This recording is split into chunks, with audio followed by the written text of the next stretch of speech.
All right, we are looking at theoretical and experimental probability, and this is 9-7 from our textbook. And our learning target today is I can find and compare theoretical and experimental probabilities. Okay, so two vocab words for this lesson, theoretical probability and experimental probability. And we need to think about what is the difference.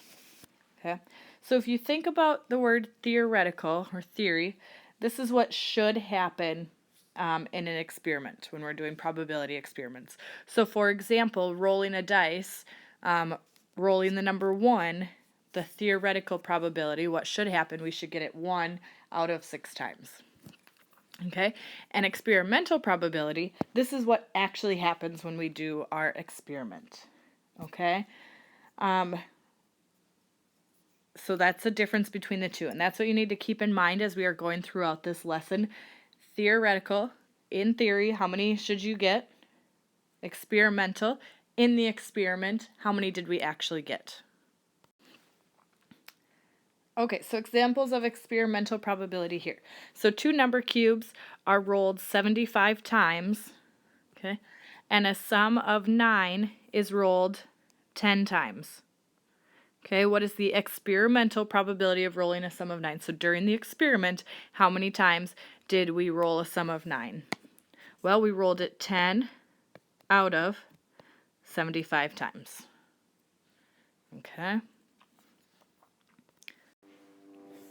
And this will simplify down to 2 over 15. Okay. In the above experiment, what is the experimental probability of rolling a sum that is not 9? Well, we rolled it 10 times, so if we take the number of times that we did roll a sum of 9 and subtract it from the total rolls. So we rolled it 75 times and we got a sum of 9 10 times. That means we did not get a sum of 9 65 times out of 75, and that would simplify to 13 over 15. In the above experiment, what is the experimental probability of rolling a sum that is not 6 if a sum of 6 was rolled 18 times? So same thing, we rolled it 75 times, and a sum of 6 was rolled 18 times. So if we subtract that off, 75 minus 18 is 57 out of the 75 rolls. Okay, and then if we reduce that, we get 19/25. So now we're comparing experimental and theoretical probability. So we have this graph over here. Okay. We are spinning a spinner that has 3 equal sections, and it is spun 60 times. And we are trying to find the experimental probability of spinning red for this experiment. So if we look at the graph, we see that red was spun 24 times out of these 60 spins, and that will simplify to 2/5. Okay, so 2 out of the 5 times we spun a red. Okay, and then the next question says, compare the experimental probability you found to the theoretical probability. So the experimental we found was 2/5. So when we actually did the experiment, it turned up 2 out of the 5 times. Okay, now the theoretical probability, well, there's 3 colors, so the probability of spinning red is 1 out of the 3 colors. Okay, so we are comparing these two.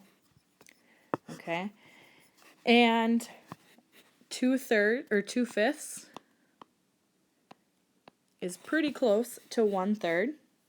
So therefore our experimental probability is close to the theoretical probability. Okay? So that's what they're asking for when we're comparing. All right, predicting future events. A video streaming analyst examines last year's video genre selections of customers. Last year's selections are shown in the table. What is the probability that a person streamed a comedy genre? Well, comedy was 580. Now we have to figure out how many total movies were selected. So we take 670 plus 580 plus 450 plus 300.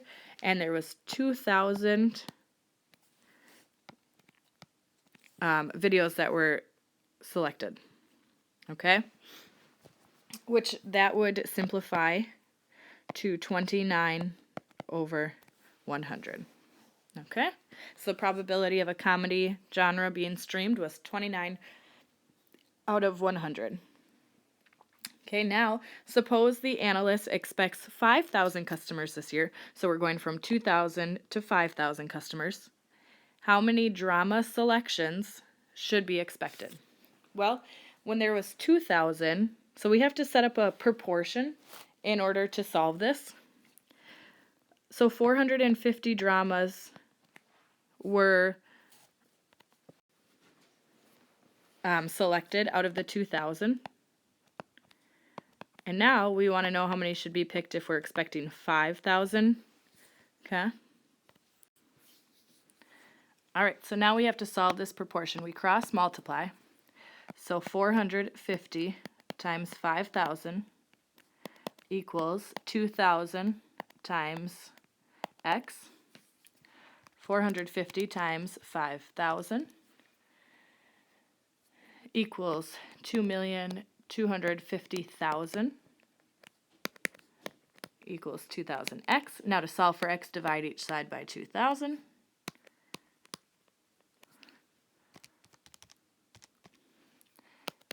X equals 1,125.